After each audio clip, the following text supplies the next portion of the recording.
Hola y bienvenidos a la historia de Roma. Capítulo 5. El nacimiento de la República.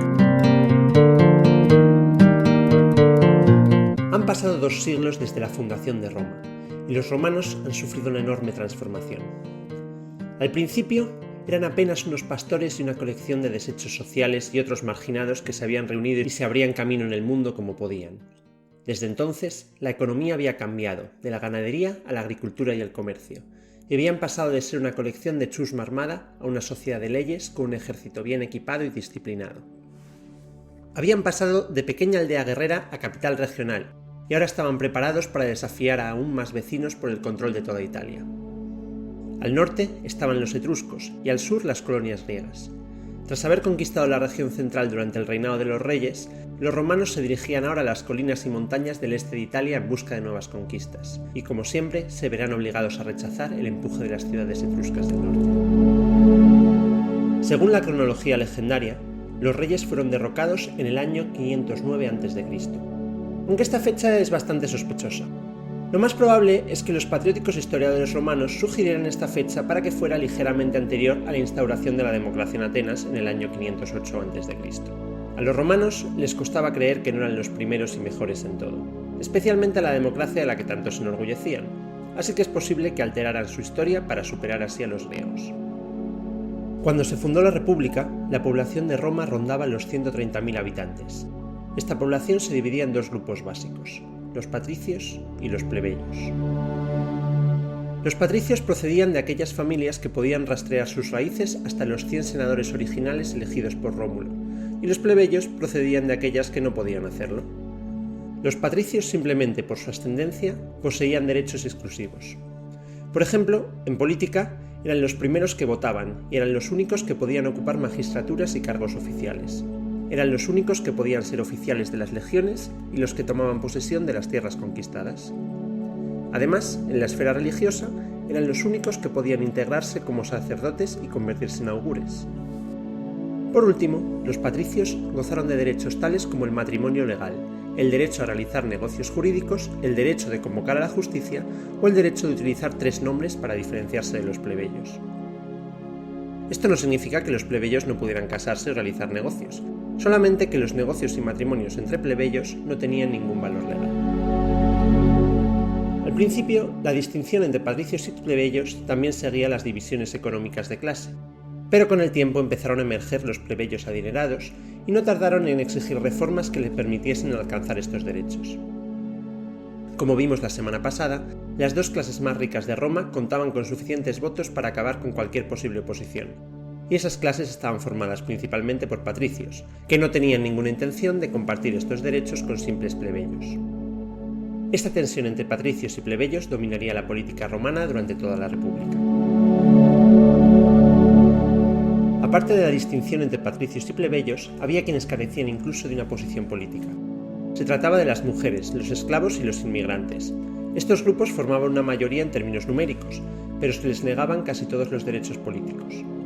Incluso los hombres plebeyos, que clamaban por la injusticia de que se les negara representación en el gobierno de la ciudad, se habrían escandalizado si alguien hubiera sugerido que el sufragio se extendiera a las mujeres, los esclavos o los inmigrantes. La idea habría sido incomprensible. Desde el punto de vista económico, ya fueran patricios o plebeyos, la mayoría de los romanos eran agricultores sedentarios. En ningún caso se trataba de una utopía de ciudadanos agricultores propietarios de tierras. La tierra era propiedad de una élite minoritaria y la trabajaba el resto de la población. Los plebeyos reclamaban constantemente la redistribución de la tierra y los patricios bloquearon las reformas siempre que pudieron. En esta etapa temprana, el trabajo en el campo era realizado por los ciudadanos de clase baja. Los esclavos eran una parte importante del modelo económico romano, pero aún no la piedra angular sobre la que se basaba todo el sistema. Esto cambiaría cuando la expansión de Roma trajera gran cantidad de esclavos de todas las regiones. Estos esclavos, una mano de obra aún más barata, desplazarían y dejarían sin sustento a muchos plebeyos, como veremos más adelante.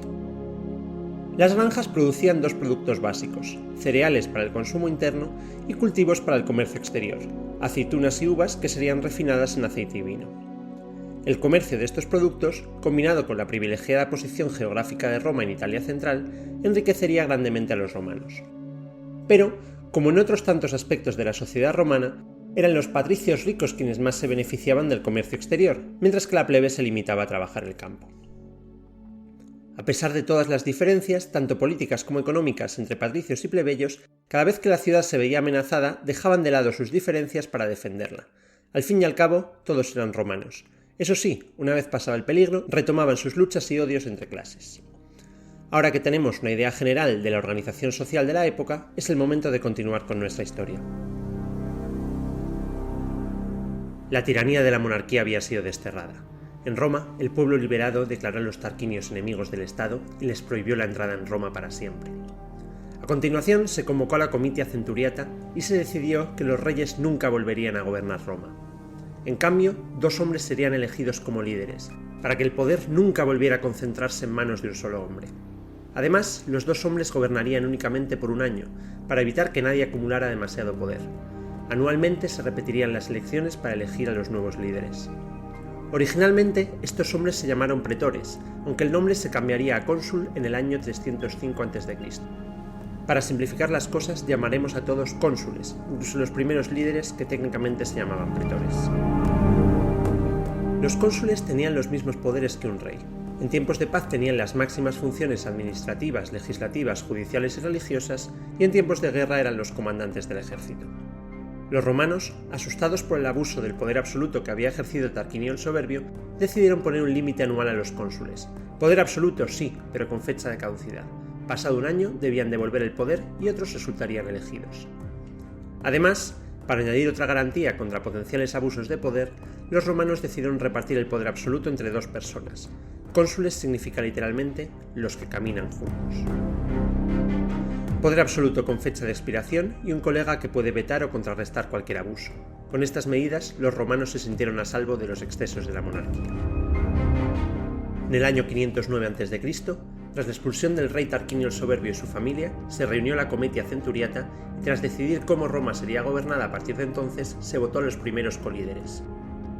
Los 2 primeros cónsules fueron Lucio Junio Bruto y Lucio Tarquinio Colatino.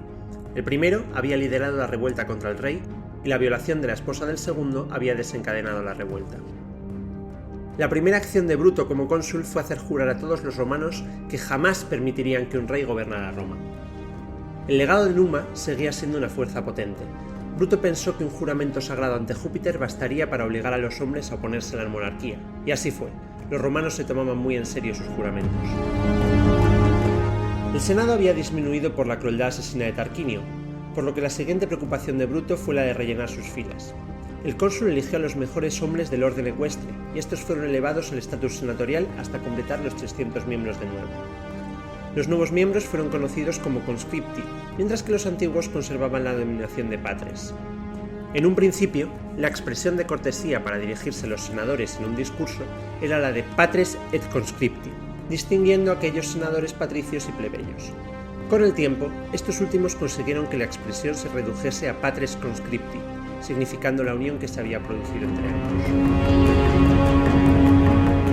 El segundo cónsul, Lucio Tarquinio Colatino, llevaba un nombre impopular.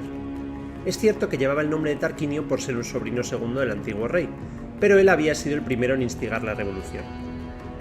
La población, nerviosa por su nueva libertad, temió que el ansia de poder fuera una característica innata de los tarquinios. Habían empezado con Tarquinio Prisco, luego su hijo adoptivo, Servio Tulio, y por último Tarquinio el Soberbio. Ahora que les habían expulsado, su sobrino Colatino se mantenía en el poder. ¿Es que acaso los tarquinios no sabían vivir como ciudadanos privados alejados del poder? Pronto, los rumores se convirtieron en una comidilla, y la ciudadanía, alarmada, exigió a Bruto que convocase una asamblea. Bruto repasó el juramento de que no permitiría que nadie reinase sobre ellos, pero al ver que los romanos continuaban inquietos, él mismo le pidió a su colega que renunciase. Al final, por el bien de la estabilidad y la viabilidad de la nueva república, Colatino renunció al consulado y se exilió a una ciudad vecina, manteniendo todas sus posesiones. Luego, un decreto del Senado propuso el exilio de todos los miembros de la casa Tarquinia. Por supuesto, esta petición era completamente injusta. Colatino había sufrido en su propia familia la injusticia del rey. Su esposa había sido violada por el hijo de Tarquinio el Soberbio, y tras el suicidio de ésta había liderado la expulsión del monarca. Ahora se veía en un forzado destierro por ser el sobrino segundo del rey. Era absurdo. El mismo Bruto era hijo de la hermana de Tarquinio el Soberbio, haciéndolo más cercano aún al antiguo rey, y sin embargo era mucho más respetado por no tener el apellido. Tras la marcha de Colatino, otro de los cabecillas de la revuelta, Publio Valerio, fue elegido como cónsul en su lugar. La primera amenaza a la que se enfrentó la nueva república fue obviamente el intento de Tarquinio el Soberbio y sus hijos de reconquistar la ciudad. Algunos nobles romanos habían vivido muy bien bajo la monarquía y no estaban dispuestos a perder sus privilegios en la sociedad. Un grupo de jóvenes nobles conspiraron con los hijos del exiliado Tarquinio para restaurar la monarquía. Entre estos se encontraban varios de los propios hijos del cónsul Lucio Junio Bruto. El complot fue revelado por uno de los esclavos de los nobles, y todo el grupo fue arrestado. Bruto se escandalizó al ver que sus propios hijos estaban implicados en el asunto, pero se presentaron pruebas irrefutables que confirmaban su culpabilidad. A pesar del sufrimiento como padre que le supuso, Bruto no impidió que se ejecutara la sentencia. Los jóvenes conspiradores fueron atados a un poste, azotados y finalmente decapitados. La decisión de Bruto fue considerada durante mucho tiempo por los romanos como un sacrificio patriótico, que enseñaba una lección moral sobre anteponer el bienestar del Estado, incluso el de la propia familia. Una decisión cruel y difícil, pero noble, que se repetiría en la historia romana. La segunda amenaza a la que se enfrentó la nueva república fue obviamente el intento de invasión de un viejo enemigo. Los etruscos intentaron aprovecharse de la supuesta debilidad de un nuevo gobierno para derrocar a los romanos. Tarquinio el Soberbio se había refugiado en Velles y suplicó a la nobleza que le ayudara a reconquistar Roma. Argumentó que él mismo era de origen etrusco, que debían apoyarse entre ellos, que entre los romanos no habían encontrado a nadie digno de reinar por lo que se habían repartido los poderes entre ellos. Los vellentinos, deseosos de recuperarse de las recientes derrotas que les habían infligido las legiones romanas, aceptaron ayudar a Tarquinio y atacaron. Durante la batalla se encontraron cara a cara Lucio Junio Bruto y Arruncio Tarquinio, hijo del antiguo rey. Al verse, inmediatamente cargaron el uno contra el otro y a la vez se clavaron una lanza en el corazón, dándose muerte instantánea. Roma terminó ganando la batalla e hizo huir a los vellentinos, pero aprovechemos este momento para repasar brevemente los sucesos más importantes de la vida del héroe caído. Lucio Junio Bruto nació en el año 540 a.C., durante el reinado de Servio Tulio. Su madre era una hermana de Tarquinio el Soberbio, que fue el rey de Roma desde que el joven Bruto cumplió los 7 años. Lucio Junio Bruto realizó un viaje al oráculo de Delfos acompañando a sus dos primos, Arruncio y Sexto Tarquinio. Le preguntaron quién sería el próximo gobernante de Roma, a lo que el oráculo respondió que sería el próximo que besase a su madre. Mientras durante el viaje de vuelta ambos hijos del rey pelearon por llegar antes a Roma y besar a su madre, Bruto, tras reflexionar sobre las palabras de la pitonisa, dedujo que se refería a la madre tierra, y al llegar a Roma fingió tropezar y besó el suelo. Más tarde, cuando su primo Sexto violó a la esposa de su amigo Colatino, fue Bruto el que instigó la rebelión que acabó expulsando a los tiránicos reyes de Roma, y cumplió así la profecía, convirtiéndose en el primer cónsul de la República Romana. Finalmente, su vida terminaría en ese mismo año, el 509 a.C., cuando a los 32 años sucumbió en combate singular contra su primo Arruncio, defendiendo la República con su vida. Sus descendientes, los Junios Brutos, se vanagloriaban de ser los mayores defensores de la libertad y los valores de la República, hasta que muchos siglos después, Marco Junio Bruto participó activamente en el asesinato de Julio César, precisamente para intentar salvar una república en sus últimos días. Y volviendo al año 509 a.C., a pesar de la muerte de su libertador, los romanos volvieron a vencer a Velles en batalla y los soldados regresaron llevando consigo el cuerpo de Bruto. Publio Valerio organizó un funeral digno de un rey, y Roma guardó luto durante un año entero. Publio se quedó solo como cónsul, y como Colatino antes que él, pronto cayó bajo la sospecha de unas masas volubles y paranoicas. Tras la batalla con los vellentinos, Publio comenzó a construirse una casa en lo alto del Palatino. El pueblo sospechaba que estaba construyendo una fortaleza desde la que podría esclavizarlos a todos. Publio se ofendió gravemente del sentimiento y convocó una asamblea masiva, avergonzando al populacho por sus temores irracionales y anunciando que, si tanto les preocupaba, trasladaría su casa a la base de la colina para que todos viviesen por encima de él. Aprovechó la ocasión para proponer dos nuevas leyes que le convirtieron en héroe de las masas y le valieron el nombre honorífico de Publícola, o amigo del pueblo. La primera de las leyes establecía que cualquier hombre que intentara hacerse rey podría ser asesinado en cualquier momento por cualquier otro hombre sin temor a represalias.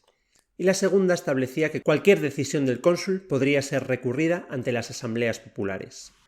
Tras apaciguar al pueblo, Publio Valerio Publícola convocó elecciones para cubrir el puesto del cónsul vacante. Los romanos eligieron a Espurio Lucrecio, que sin embargo era tan viejo que murió a los pocos días de ser nombrado. Marco Horacio Polbio fue finalmente elegido tras la repetición electoral. Se cerraba así el primer año de la República. Liderazgo asentado, pueblo tranquilo y Roma segura. En los años siguientes, la tensión entre patricios y plebeyos dominará la vida pública de Roma. Los patricios siempre desconfiaron de un gobierno de la plebe desbocado, y la plebe no veía ninguna diferencia práctica entre el rey derrocado y el senado recién investido de poderes. La semana que viene nos adentraremos de lleno en el llamado conflicto de los órdenes, y seremos testigos de cómo la plebe exige una voz real en la república supuestamente democrática por la que tanto habían luchado.